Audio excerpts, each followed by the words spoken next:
बिस्मिल्लाहिर्रहमानिर्रहीम, अस्सलाम वालेकुम। मैं हूं मखदूम शहाबुद्दीन। 16 अक्टूबर 2025 जुमेरात का दिन।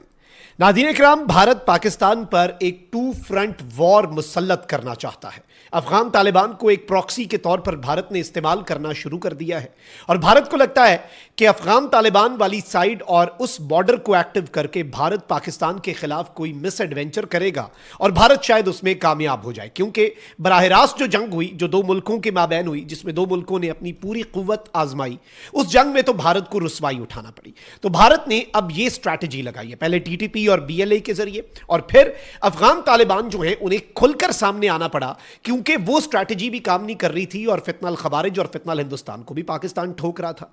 लेकिन अब भारत के लिए एक बहुत बुरी खबर है, बल्कि अगर हम इसे ईंट का जवाब पत्थर से कहें तो यह कहना गलत नहीं होगा। अफगानिस्तान में मौजूद तालिबानी रिजीम तो ना ही स्टेट है, ना ही उनकी आर्मी कोई आर्मी है, एयरफोर्स का नामो निशान भी नहीं है। तो वो फ्रंट इन्होंने जो एक्टिव किया है उसमें तो बस ये फायदा हुआ कि पाकिस्तान जो है उसने इस आड़ में जो मौके अफगान तालिबान की रिजीम ने हमें फराहम किए, हमने टीटीपी और बीएलए और भारत के एसेट्स तबाह कर दिए। यानी अफगान तालिबान की रुसवाई भी हुई और टीटीपी और बीएलए का नुकसान भी हो गया। तो ये तो पाकिस्तान को रास आया। लेकिन अब असल सूरत हाल यह है नाज़रीन इकराम कि भारत के लिए एक टू फ्रंट वॉर तैयार है और पाकिस्तान जो कि लगातार इंडिया को यह बात करता आया है और बड़े वसूख से पाकिस्तान के आर्मी चीफ चाहे अमेरिका में खड़े होकर यह बात कहें या फिर पाकिस्तान के आला तरीन सिक्योरिटी जराए पाकिस्तान के इंपॉर्टेंट जर्नलिस्ट के साथ रावलपिंडी में बैठकर यह बात बराह रास्त उन्हें बताएं कि भाई इस मर्तबा हम ये ऑन द रिकॉर्ड कह रहे हैं कि हम ईस्टर्न साइड से भी इंडिया में घुसेंगे और इंडिया ने अपने तमाम असासे जरा दूर करके रखे हुए हैं, यानी दूसरी साइड पर, ताकि पाकिस्तान से बचा सके। तो इस मर्तबा नहीं बच सकेंगे। तो बांग्लादेश ने पाकिस्तानी लड़ाका तैयारे मांग ली हैं। जो एक खिचड़ी पक रही थी, जो अंदर ही अंदर लावा जो है वो पक रहा था, अब वो लावा उबल पड़ा है और अब भारत जो है उसके लिए ये अब तक की सबसे बुरी खबर है। ये सारी डिटेल्स आपके सामने रखता हूं, लेकिन अगर अभी तक आपने इस वीडियो को लाइक नहीं किया तो लाइक जरूर करें। कमेंट सेक्शन में पाकिस्तान बांग्लादेश दोस्ती जिंदाबाद का नारा आपने लाजमी लिखना है। बांग्लादेश की अवाम जिस तरह से इस वक्त डट चुकी है और हसीना वाजिद की हुकूमत के खात्मे के बाद भारत की प्रॉक्सी, भारत की कॉलोनी बनने से इनकार कर चुकी है, इस पर बांग्लादेश की अवाम को सलाम है और यह सलाम आपने कमेंट सेक्शन में पाकिस्तान के लोगों की तरफ से भी लिखना है। जिन लोगों ने चैनल को सब्सक्राइब नहीं किया उनसे मेरी यह दरखास्त होगी कि चैनल को लाजमी सब्सक्राइब कर लें। अब नाज़रीन इकराम, अफगानिस्तान वाला चैप्टर तो हम मक्कू ठप देंगे और अफगानिस्तान के अंदर मौजूद जो काबिज तालिबानी रिजीम है उसके अंदर भी थोड़ी सी जो उनके सॉफ्टवेयर के अपडेट की ज़रूरत है वो अपडेट भी इस वक्त शुरू कर दी गई है। कुछ दिनों के अंदर आपको वो सॉफ्टवेयर अपडेट उनका नज़र आ जाएगा और जो फाइल्स करप्ट हो गई हैं वो फाइल्स तालिबानी रिजीम में से डिलीट करवा दी जाएंगी। पाकिस्तान को अंडर एस्टिमेट किया हुआ था, भारत ने सब कुछ तैयारी करके अफगान तालिबान को दे तो दी, ये बताना भूल गया कि बहुत जोर का मारते हैं और फेंटा लगाते हैं और ऐसा फेंटा लगाते हैं कि फिर याद रखा जाता है।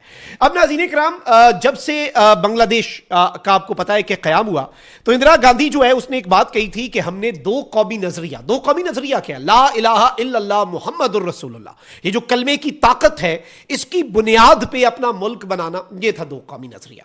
अब उस वक्त इंदिरा गांधी ने कहा था कि हमने दो कौमी नजरिया खलीजे बंगाल जो है उसकी गहराइयों के अंदर दफन कर दिया है। तो ये लो भाई, फिर बांग्लादेश की जो नई नस्ल है, जो जेन जी है, जो इंतहाई वेल इन्फॉर्म्ड है, ये इंफॉर्मेशन का दौर है ना, हर दौर को कोई ना कोई आप दौर कहते हैं, ये इंफॉर्मेशन और सोशल मीडिया का दौर है। तो इस दौर में सारी आगाही हासिल करने के बाद और हसीना वाजिद ने जो बांग्लादेश को भारत की कॉलोनी बना दिया, उस चीज को रियलाइज करने के बाद और यह देखने के बाद कि भाई हम एक आजाद और खुद मुख्तार मुल्क बनेंगे, वो दो कौमी नजरिया खलीजे बंगाल की गहराइयों में से निकाल के बांग्लादेश के नौजवान ने जिंदा करके दिखा दिया।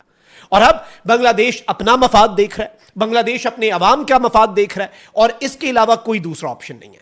भारत जो है वो अपनी मिलिट्री डिप्लॉयमेंट जो है वो बढ़ा रहा है बांग्लादेश के बॉर्डर पे। बांग्लादेश को भारत जो है वो बुली करने की कोशिश कर रहा है, बट बांग्लादेश बुली नहीं होगा। ये गयूर कौम है, ये ताकतवर कौम है, ये स्टैंड लेने वाली कौम है, ये तुन के रख देगी भारत को।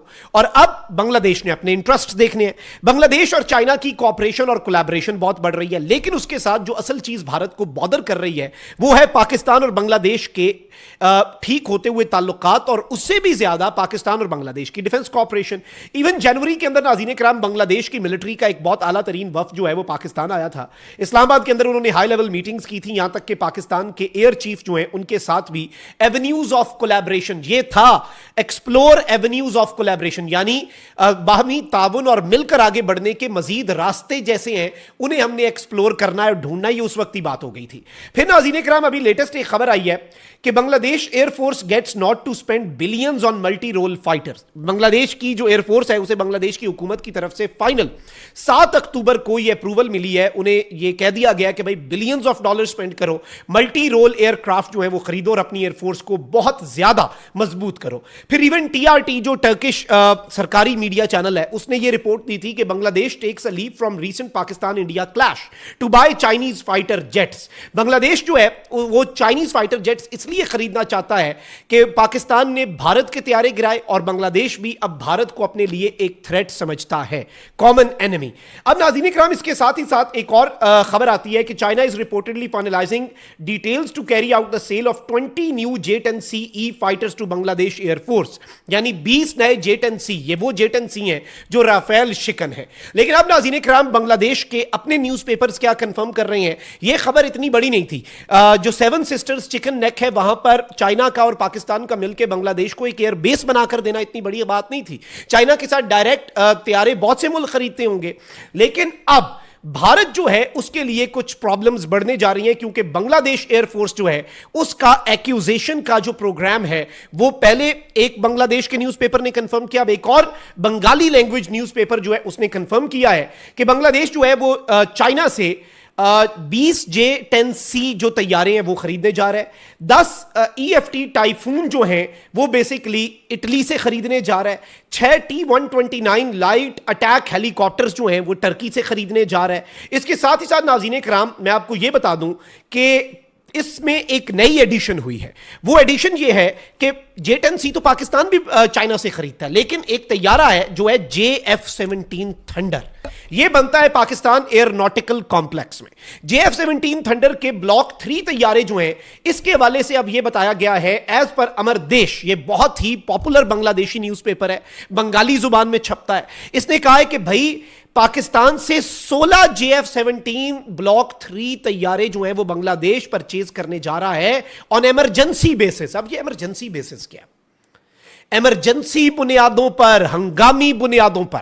This is the first official confirmation of collaboration between Bangladesh air force and Pakistan air force. Pakistan air force अगर अपने तैयारे दे रही है तो हम जाकर ट्रेन भी करेंगे उनके पायलट्स को, यानी बांग्लादेश के एयर बेसेस में पाकिस्तान के फाइटर जेट्स भी खड़े होंगे, पाकिस्तान के जो फाइटर पायलट्स हैं वो भी वहां पर मौजूद होंगे। और अभी जो रीसेंट दौरा था ना बांग्लादेश का, जो पाकिस्तान के एक लेफ्टिनेंट जनरल लेवल के ऑफिसर ने किया, इसे बहुत इंपॉर्टेंट कहा जा रहा है।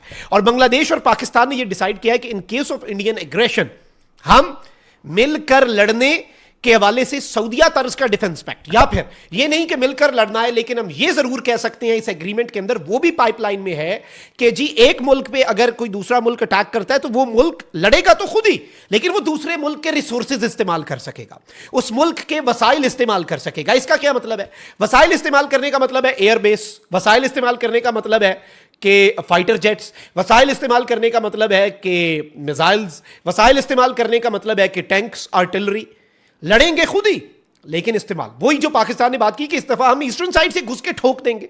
तो this is a big surprise to India. आपको लग रहा है कि आप 2 फ्रंट वॉर वेज करेंगे, तो पाकिस्तान जो है वो इस सारी की सारी सूरत हाल में अब पूरे का पूरा मंजरनामा बदलने जा रहा है। Tables will be turned. एक new South Asia minus India तैयार हो रहा है। और ये अफगान तालिबान के सॉफ्टवेयर अपडेट वाली जो बात है ना, वो भी पाकिस्तान को एक मौका मिला है कि टीटीपी और बीएलए को खत्म करके इंडियन प्रॉक्सीज का मक्कू ठप दे। We will take this as an opportunity, not a threat, not a war, this is an opportunity. Afghan Taliban ने आपकी ईमा पर हमें मौका फराहम कर दिया है।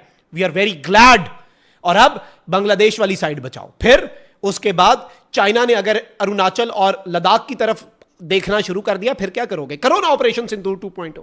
हम तो तैयार बैठे हैं, एयर स्पेस भी हमने बंद की हुई है, हम अपनी रीमोबिलाइजेशन और जरा सारी चीजें कर रहे हैं, रीडिप्लॉयमेंट कर रहे हैं, जरा तैयारी कर रहे हैं दो तरफा ठुकाई की। वी आर कंप्लीटली रेडी, ये याद रखिएगा। अल्लाह निगहबान, पाकिस्तान जिंदाबाद।